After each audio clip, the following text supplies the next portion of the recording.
মুখ্যমন্ত্রী মমতা বন্দ্যোপাধ্যায়ের ওপর অনাস্থার কি একটা চোরা স্রোত চলছে তৃণমূল কংগ্রেসের অন্দরে? তা যদি না হয় তাহলে তৃণমূল কংগ্রেসের বর্ষীয়ান নেতা যারা জন্মলগ্ন থেকে মমতা বন্দ্যোপাধ্যায়ের পাশে রয়েছেন, তারা কিভাবে একেবারেই ওপেনলি তাদেরই রাজ্য প্রশাসনের পুলিশের এই রকম সমালোচনা করবেন? এটা জানার পরেও যে রাজ্যের পুলিশ মন্ত্রী মমতা বন্দ্যোপাধ্যায়, স্বরাষ্ট্রমন্ত্রী মুখ্যমন্ত্রী মমতা বন্দ্যোপাধ্যায় এটা জানার পরেও কি করে রাজ্যের একের পর এক প্রবীণ নেতৃত্ব পুলিশের ওপর তাদের ক্ষোভ উগরে দেবে? তাহলে কি মমতা বন্দ্যোপাধ্যায়ের প্রশাসনের ওপর অতিষ্ঠ হয়ে গিয়ে তৃণমূল কংগ্রেসের একাংশের সিনিয়র লিডারও পর্যন্ত মুখ খুলতে চলেছেন? রাজ্যে কি অরাজকতা আসন্ন? তৃণমূল কংগ্রেসের গোষ্ঠীদ্বন্দ্ব কি এমন একটি জায়গায় পৌঁছে গিয়েছে যে এবার নিজের প্রশাসনের হাত থেকে রেহাই পাওয়ার জন্য আকুতি করছেন একেবারে তৃণমূলের তাবড় তাবড় লিডার?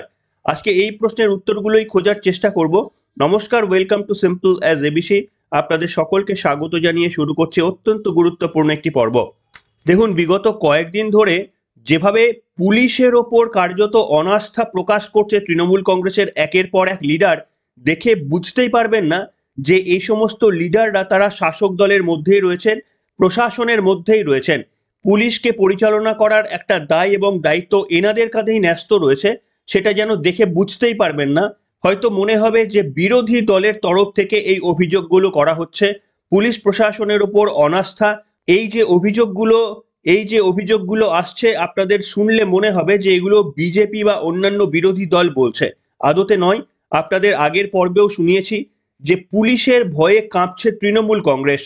তার ব্যাখ্যাও আপনাদের দিয়েছি যে আমাদের রাজ্যের মাননীয় মুখ্যমন্ত্রী মমতা বন্দ্যোপাধ্যায় এবং তার প্রশাসন এই পুলিশ প্রশাসনকে শুধুমাত্রই বিরোধীদের জব্দ করার জন্য, রাজনৈতিক স্বার্থ চরিতার্থ করার জন্য এবং নির্বাচনের সময় কার্যত তৃণমূল কংগ্রেসের ক্যাডার হিসেবে পরিণত করে ভোটের বৈতরণী পার করার জন্য যে যে পদক্ষেপ নিয়ে চলেছেন, তার একদিকে সুফল যেমন তারা পাচ্ছেন, ঠিক তেমনি ভাবে আবার পুলিশকে নিজেদের দায় এবং দায়িত্ব কর্তব্য পালন করতে না দিয়ে একের পর এক অস্ত্র বাইরের রাজ্য থেকে আমাদের রাজ্যে ঢুকছে। তাতে করে থরহরি কম্প শুরু হয়েছে তৃণমূল কংগ্রেসের একটি বড় অংশের নেতাদের। কেননা ট্রিগারিং পয়েন্ট হচ্ছে সুশান্ত ঘোষ, তৃণমূল কংগ্রেসের কাউন্সিলর। তাকে যেভাবে বাড়ির মধ্যে বসে থাকা অবস্থায় গুলি চালানোর জন্য দুই ব্যক্তি ওপেনলি পৌঁছে যান, নিরাপত্তার বলায় ভেদ করে যেভাবে তার কাছে পৌঁছে গিয়েছিলেন, শুধুমাত্রই ভাগ্যের জোরে তিনি বেঁচে গিয়েছিলেন, তার কারণ বন্দুকের ট্রিগারটি আটকে গিয়েছিল। আর এটা দেখার পরে তৃণমূল কংগ্রেসের নেতা নেতৃত্বদের মনের মধ্যে থরহরি কম্প শুরু হয়ে গিয়েছে। প্রথমে এর বিরুদ্ধে তীব্র বক্তব্য বলেছিলেন ফিরহাদ হাকিম, সেটা আপনাদের শুনিয়েছিলাম, আজকেও না হয় শুনিয়ে দেব। এবং ফিরহাদ হাকিমকে সমর্থন করে একের পর এক তৃণমূল কংগ্রেসের নেতৃত্বরা তারাও কিন্তু পুলিশের ওপর অনাস্থা দেখাতে কার্যত শুরু করেছে। প্রথমেই আপনাদের মনে করিয়ে দিতে চাইবো ফিরহাদ হাকিমের সেই বক্তব্য যে অ্যাক্ট নাও, কি করে এই রাজ্যে এত আর্মস ঢুকছে, পুলিশ কেন ঘুমিয়ে বসে রয়েছে, এই প্রশ্ন করেছিলেন বিরোধী দলের কেউ নয়, ফিরহাদ হাকিম। কি বলেছিলেন তিনি সেটা শোনাবো, তারপরে একের পর এক তৃণমূল নেতৃত্বরা কি বলেছেন সেটাও পরবর্তীকালে শোনাচ্ছি। শুনুন আগে ফিরহাদ হাকিমের আরো একবার বক্তব্যটি। আমাদের মুখ্যমন্ত্রী মমতা বন্দ্যোপাধ্যায় বারবার বলেছেন পুলিশকে যে আর্মস উদ্ধার করো, ইন্টারস্টেট ক্রিমিনালদের আটকাও। তারপরেও হাঁ করে বসে থাকা যাবে না। তাই পুলিশকে বলবো অ্যাক্ট নাও, অ্যাক্ট নাও। মুখ্যমন্ত্রী বলার পরে কেন আর্মস ঢুকছে, কি করে আর্মস ঢুকছে, ইন্টেলিজেন্স কোথায়, নেটওয়ার্ক কোথায়? এবং প্রত্যেকটা অ্যারেস্ট আমি দেখছি যে বাইরের স্টেটের ক্রিমিনাল এখানে অ্যারেস্ট। এত বাইরের ক্রিমিনাল আসছে কি করে? Where is the network? বারবার মুখ্যমন্ত্রী বলছেন নাকি মুঙ্গের থেকে আমসা, যারা মুঙ্গের থেকে আমসা যান ধরার জায়গা করো। Enough is. শুনলেন বন্ধুরা, ফিরহাদ হাকিমের এতদিন পরে মনে পড়েছে যে পুলিশের কাজ করা উচিত। কখন মনে পড়লো? না, যখন দুষ্কৃতীরা তাদের দলের নেতাকেই টার্গেট করলো, একেবারেই বন্দুক নিয়ে পৌঁছে গেল, তখন তারা ভাবার সময় পেলেন যে না, পুলিশের বোধহয় এবার কাজ করা উচিত। এতদিন পর্যন্ত পশ্চিমবঙ্গের যে সমস্ত ভয়ানক ভয়ানক ঘটনা ঘটে যাচ্ছে, নারী নির্যাতনের মতো ঘটনাগুলো সংবাদ মাধ্যম থেকে আপনাদের সামনে আমি তুলে দিয়েছিলাম, একদিনের সংবাদ মাধ্যমে 5টা 6টা 7টা করে নাবালিকা ধর্ষণ, খুনের মতো ভয়ঙ্কর ভয়ঙ্কর ঘটনাগুলো প্রকাশ্যে আসার পরেও তৃণমূল কংগ্রেসের নেতৃত্বরা বারবার বলে এসেছেন যে পুলিশ দারুণ কাজ করছে, পুলিশকে মেডেলও দিয়েছেন, পুলিশকে পুরস্কৃতও করেছেন এবং বিজেপি শাসিত রাজ্যগুলির থেকে পশ্চিমবঙ্গে নারী সুরক্ষা বলুন আর সামাজিক সুরক্ষা যে অনেক বেশি সেটা প্রমাণ করতে এই কয়েকদিন আগে পর্যন্ত উদ্যত ছিল তৃণমূল কংগ্রেসের নেতৃত্ব। কিন্তু খেলা ঘুরে গেল ওই সুশান্ত ঘোষের কাছে যখন এক বন্দুকবাজ পৌঁছে গেল এবং গুলি করার চেষ্টা করার পরেও ভাগ্যক্রমে যখন তিনি বেঁচে যান, তখন সম্ভবত তৃণমূল কংগ্রেসের নেতৃত্বদের চোখ খুলতে শুরু করলো যে এই ধরনের ঘটনা তাহলে তো যে কোনো কারোর সঙ্গে হতে পারে। আসলে কাল সাপকে যদি দুধকলা দিয়ে পোষা হয় তাহলে সেই কাল সাপ তাহলে দুধকলা যারা দিলেন তাদেরকে যে সেই কালসাপ ছোবলাবে না এমন তো কোনো গ্যারেন্টি নেই। সাপের যা স্বভাব সাপ সেটাই করবে। তাই সেই কারণে দুষ্কৃতীদের যদি এইভাবে একটা প্রশাসনের আমলে চোপড়ার মতো ঘটনা থেকে শুরু করে আরো বিভিন্ন ক্লাবে কিভাবে নিজেদের হাতে আইন তুলে একেবারে বেধড়ক মারের চিত্র আমরা দেখেছি, তারপরেও পুলিশ প্রশাসন নিরুত্তর, নিশ্চুপ। এবং শুধু তাই নয়, তৃণমূল কংগ্রেসের আজকে যারা মুখ খুলছেন পুলিশ প্রশাসনকে নিয়ে, তারা এতদিন পর্যন্ত কিন্তু সন্তুষ্টই ছিলেন। তাহলে হঠাৎ করে কি হলো যে তারা পুলিশের ওপর ক্ষোভ উগড়ে দিলেন? আপনাদের এবার শোনাবো যে আরো একজন প্রবীণ সাংসদ সৌগত রায় তিনিও বললেন যে ফিরহাদ হাকিম মহাশয় যা বলেছেন ঠিক বলেছেন। তিনিও কার্যত পুলিশের ওপর অনাস্থা প্রকাশ করলেন। শুধু তাই নয়, এই এতদিন ধরে আরজি কর কাণ্ড ঘটে যাওয়ার পর তার মনে পড়লো যে আরজি কর কাণ্ডে ওই ঘটনার নিন্দা করা উচিত। কেন একজন কর্তব্যরত ডাক্তারকে ধর্ষণ এবং মৃত্যুর মতো ভয়ঙ্কর পরিণতি হবে, তার প্রতিবাদ তিনি এতদিন পর করার সময় পেলেন। কেন সময় পেলেন একটু বিচার করে দেখবেন। তার কারণ আঘাতটা তৃণমূল কংগ্রেসের দিকে যখন এসেছে তখন তাদের সম্বিতটা ফিরেছে। আরজি করের রাত জাগো দিন জাগো পরপর আন্দোলনকে কটাক্ষ করতে ছাড়েননি যে সৌগত রায়, তিনি আজকে বলছেন যে পুলিশের ভূমিকা নেওয়া উচিত। আরজি করে কি করে ওই ধরনের ঘটনা ঘটলো তিনি এতদিন পরে এসে তার সম্বিত ফিরে পেলেন। আসুন বক্তব্যটা শুনুন। গতকাল আমাদের মেয়র তিনি সমালোচনা করেছেন পুলিশকে তো মানুষ মাইনে দেয়, পুলিশ পুজোর সময় ভালো কাজ করেছে, কিন্তু কি করে কলকাতা শহরে বিহার থেকে 9mm পিস্তল আসছে এটা তো ভাবা দরকার। পুলিশ কি করে?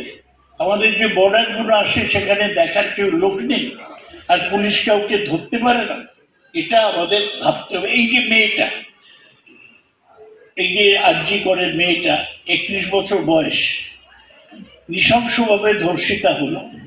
হ্যাঁ, অনেকে বিরোধীরা তারা অনেক বলেছে যে মুখ্যমন্ত্রীর দোষ। মুখ্যমন্ত্রীর দোষ নেই, কে কোথায় কি করছে মুখ্যমন্ত্রী কি করে জানবে? আর মুখ্যমন্ত্রী যে ব্যবস্থা নিয়েছিল সেই একটা লোককেই সঞ্জয় রায় ধরেছে, সিবিআই এর তদন্ত কাউকে পাওয়া যায়নি।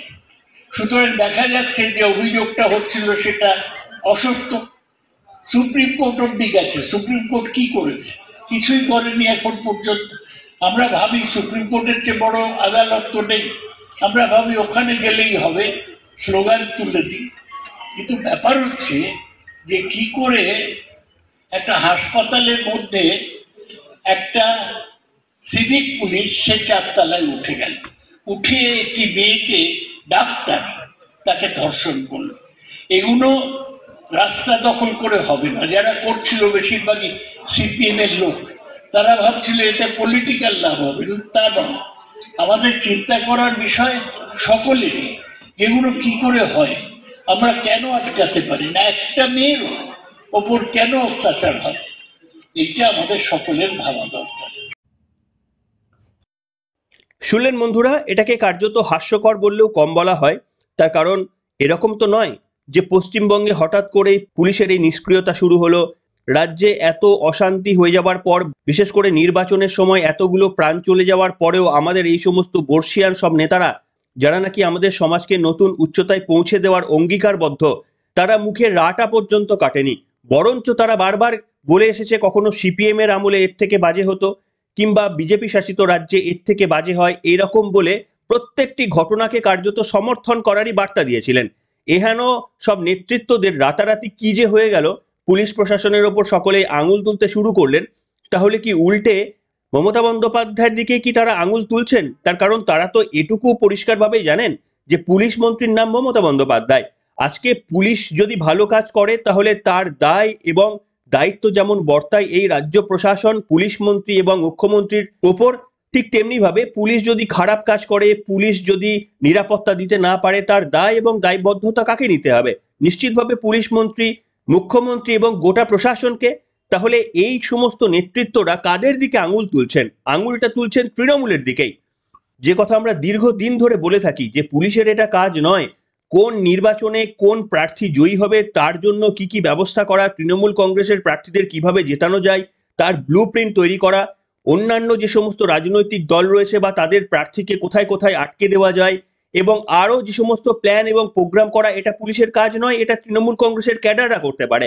কিন্তু দুর্ভাগ্যবশত এই ধরনের কাজকেই আমরা করতে দেখে এসেছি তৃণমূল কংগ্রেসের জামানায় পুলিশকে। বাম জামানায় যে ধরনের পুলিশ প্রশাসনের ভূমিকা আমরা দেখেছিলাম সেটাকে আরো কয়েক গুণ নিচে নামিয়ে নিয়ে গিয়েছেন আমাদের রাজ্যের মাননীয় মুখ্যমন্ত্রীর নেতৃত্বাধীন এই প্রশাসন। আর এত কিছু দেখার পরেও নিশ্চুপ হয়ে বসে থাকা তৃণমূল কংগ্রেসের নেতৃত্বরা আজকে ভয়ে বলতে শুরু করেছেন। যখন বন্দুক নিয়ে তাদের তৃণমূল নেতৃত্বের দিকে কেউ এগিয়ে গিয়েছেন তখন তাদের মনেও ভয়টা ঢুকেছে।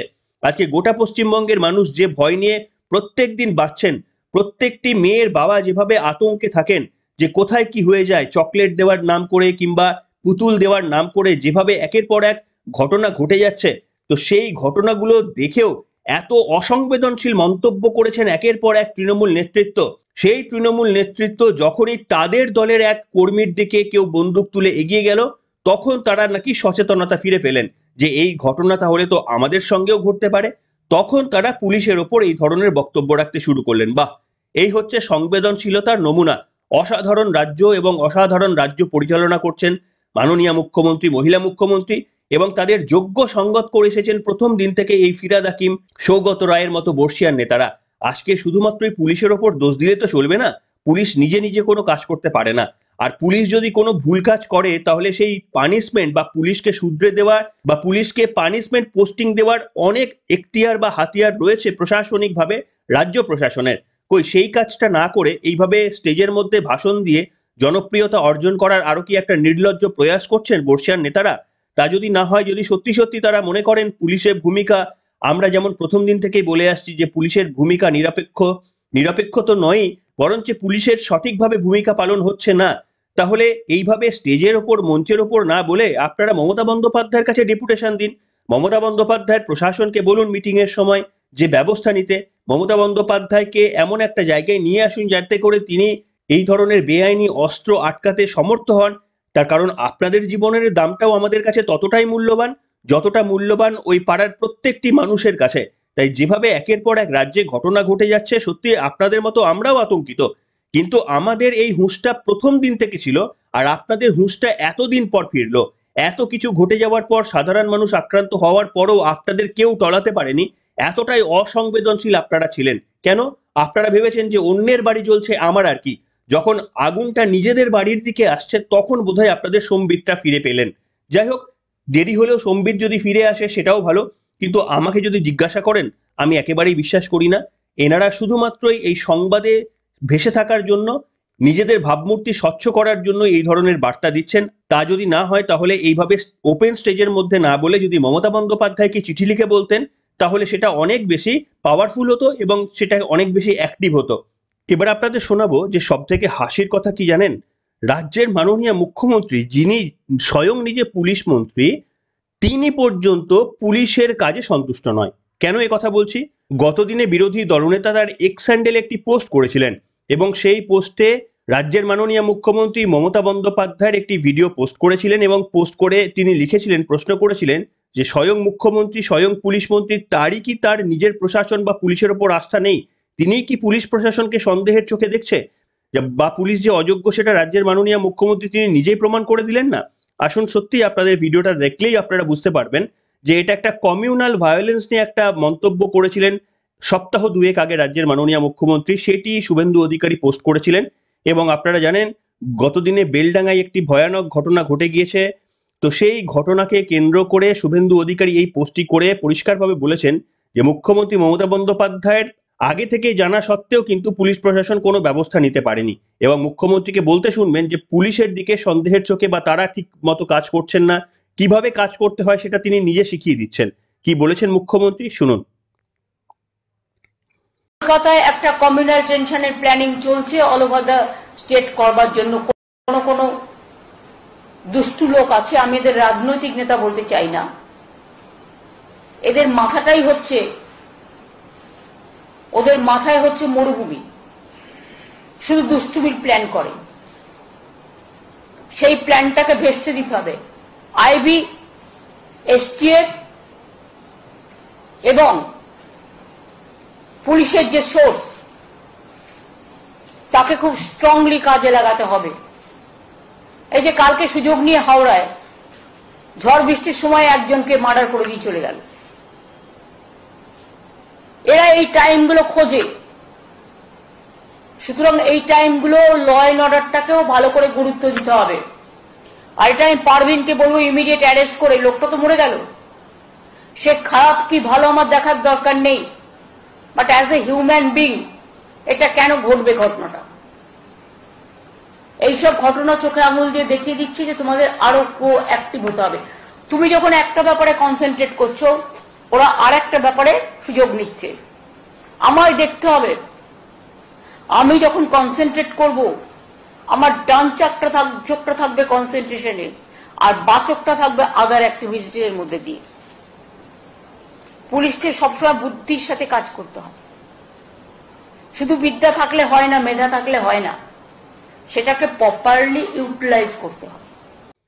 শুনলেন বন্ধুরা, রাজ্যের মাননীয় মুখ্যমন্ত্রী প্রশাসনিক বৈঠক থেকে যদি পুলিশের ওপর এই ধরনের প্রশ্ন করেন, পুলিশের যোগ্যতা নিয়ে যদি তারা সন্দেহ প্রকাশ করেন, পুলিশকে কিভাবে কাজ করতে হয় সেটা যদি মুখ্যমন্ত্রী শিখিয়ে দেন, যে এক চোখ যদি থাকে এই ডান দিকে তাহলে আরো এক চোখ বাঁ দিকে থাকতে হবে, এই বেসিক জিনিসগুলো যদি রাজ্যের মাননীয় মুখ্যমন্ত্রীকে এতদিনে শিখিয়ে দিতে হয়, তাহলে পুলিশ প্রশাসন যে কতটা যোগ্য সেটা তো মুখ্যমন্ত্রী এবং পুলিশ মন্ত্রীর বক্তব্য থেকেই পরিষ্কার বোঝা যাচ্ছে। এবং সব থেকে বড় কথা হচ্ছে, আপনারা যদি পুলিশকে জিজ্ঞাসা করেন ভোট কিভাবে করাতে হয়, নির্বাচনে কিভাবে মাঠে লড়তে হয়, কিভাবে বিরোধীদের পরাস্ত করতে হয়, কিভাবে মিথ্যে মামলায় একের পর এক বিরোধীদের পর্যুদস্ত করে তাদের আটকে দেওয়া হয়, এইগুলো কিন্তু রাজ্যের মাননীয় মুখ্যমন্ত্রীকে শেখাতে হয় না। এইগুলো পুলিশ সব থেকে এখন ভালো জানে। পুলিশ প্রশাসনের কাছে এই ট্রেনিংগুলো খুবই ভালো হয়ে গেছে এবং বিশেষ করে সম্ভবত তারা এই দিকে ব্যস্ত হয়ে পড়েছেন বলে তাদের আসল যে কাজ, যে উদ্দেশ্যে আমাদের সংবিধান পুলিশ নামক একটা সমাজ ব্যবস্থার তৈরি করেছিল, সেটাই কার্যত শিফট হয়ে যাচ্ছে। পুলিশ প্রশাসনকে দিয়ে শুধু পশ্চিমবঙ্গে নয়, বিভিন্ন রাজ্যে, দেশের বিভিন্ন রাজ্যে এই একই কাণ্ড ঘটছে। পুলিশকে দিয়ে আসলে যে কাজ করানো, নিরপেক্ষভাবে যে কাজ করানোর যে উদ্দেশ্যে পুলিশ প্রশাসনের সৃষ্টি হয়েছিল, সেটিকে ব্যবহার না করে পুলিশ প্রশাসনকে দিয়ে কিভাবে ভোটের বৈতরণী পার করা যায়, কিভাবে বিরোধীদের শায়েস্তা করতে হয়, আমাদের দলের যদি কেউ দুষ্টু লোক থাকে, কেউ যদি অন্যায় করে থাকে, তাদের কি করে ছোট মামলা দিয়ে, অল্প কিছু কেস দিয়ে, বেলেবেল কেস দিয়ে খুব তাড়াতাড়ি জেল থেকে ছাড়িয়ে নেওয়া যায়, এই ধরনের কার্যকলাপ যদি পুলিশকে দিনের পর দিন করতে হয়, তাহলে পুলিশে যারা জয়েন করছে, নতুন যারা নিয়োগ হচ্ছে, তারা তো এইভাবেই শিখবে। তারা চোর ধরতে যত না পারদর্শী হবে, বরঞ্চ তারা পারদর্শী হবে কিভাবে বিরোধী দলের কাউকে একটা স্লোগান করলে বা তাদের সংবিধান মেনে কোনো কর্মসূচি পালন করলে কিভাবে গ্রেপ্তার করা যায়, কিভাবে গ্রেপ্তার করার পর মিথ্যে মামলায় তার বিরুদ্ধে সাজানো যায়। এই ধরনের কার্যকলাপগুলোই তো পুলিশের ট্রেনিংটা সব থেকে বেশি হচ্ছে। শুধু আমাদের রাজ্যের কথা বলছি না, বিভিন্ন রাজ্যে, যদিও আমাদের রাজ্য সবার থেকে এগিয়ে রয়েছে। তাহলে পরিস্থিতি যদি এদিকে হয়, আজকে না হলেও 10 বা 50 বছর পর দেখবেন যে পুলিশের একটা অন্য ভূমিকা আমরা দেখব। যতদিন যদি পুলিশ 100% রাজ্য সরকারের নিয়ন্ত্রণে থাকে, তাহলে পুলিশকে নিজেদের কর্মী সমর্থকই ভাবতে শুরু করেছেন প্রত্যেকটি রাজনৈতিক দল, সেটা বিজেপি বলুন, সিপিএম বলুন, তৃণমূল বলুন, সকলেই। এবং এই ঘটনাটা চলতেই থাকবে। আর এমনটা চলতে থাকলে হয়তো দেখবেন 20 বছর বা 30 বছর পর পুলিশ ভুলেই যাবে যে তাদের আসলে নিয়োগ করা হয়েছিল যারা দুষ্টু লোক তাদেরকে ধরে আনা। তাদের মনের মণিকোঠায় গেঁথে গিয়েছে তাদের কাজ হচ্ছে বিরোধীদের আক্রমণ করা, বিরোধীদের জব্দ করা, বিরোধীদের মধ্যে কেউ বাজে থাকলে বা ভালো থাকলে, যদি কেউ এগিয়ে যায়, শাসক দলের কাছে কেউ বিপজ্জনক, রাজনৈতিকভাবে বিপজ্জনক যদি হয়ে যায়, তাদেরকে আটকে দেওয়া। পুলিশের ডেফিনেশনটাই কার্যত চেঞ্জ হয়ে যাচ্ছে আমাদের এই সমাজ ব্যবস্থায়। কেন না, কিছু একেবারেই দুর্নীতিগ্রস্ত রাজনৈতিকবিদরা তারা যেভাবে পুলিশ প্রশাসনকে ব্যবহার করছে গোটা দেশ জুড়ে, তার জন্যই পুলিশের এই অবনমন। যতক্ষণ না নতুন কোনো আইন প্রণয়ন হচ্ছে, বা পুলিশ অন্যায় করলে পুলিশের বিরুদ্ধে যথাযথ শাস্তির বিধান হচ্ছে, এইটা যতদিন না হচ্ছে ততদিন পর্যন্ত পুলিশকে দিয়ে আর সামাজিক অপরাধ নিরপেক্ষভাবে ধরার কাজটি আর কোনোভাবেই করা সম্ভব না। এটাই আমি বিশ্বাস করি। আপনারাও কি তাই বিশ্বাস করেন? যে জায়গায় কার্যত পৌঁছে গিয়েছি, আমাদের আইন ব্যবস্থা যতটা সাপোর্ট করছে, এই রাজনৈতিকবিদদের ক্যাডার হিসেবে ব্যবহার করার পরেও আইন ব্যবস্থায় কিন্তু পুলিশ প্রশাসনকে দোষী সাব্যস্ত করা হয় না। কাজেই এইরকম যদি চলতে থাকে, পুলিশ কি সত্যি সত্যি অচিরেই কি আগামী দিনে তাদের আসল উদ্দেশ্যে, কোন উদ্দেশ্যে তাদের নিয়োগ করা হয়েছে, কি তাদের দায়িত্ব এবং ডিউটি, সেটা কি তারা ভুলে যাবেন না? তাদের কি সত্যি সত্যি নতুন আরো একটা রাস্তা তৈরি হয়ে যাচ্ছে না? এই প্রশ্নটি আজকে আপনাদের সামনে রাখলাম, রেখে পর্বটি এখানেই শেষ করলাম। আপনাদের মূল্যবান মন্তব্যগুলোর প্রতীক্ষায় থাকলাম প্রত্যেক দিনের মতোই। এখনকার মতো এখানে শেষ করলাম।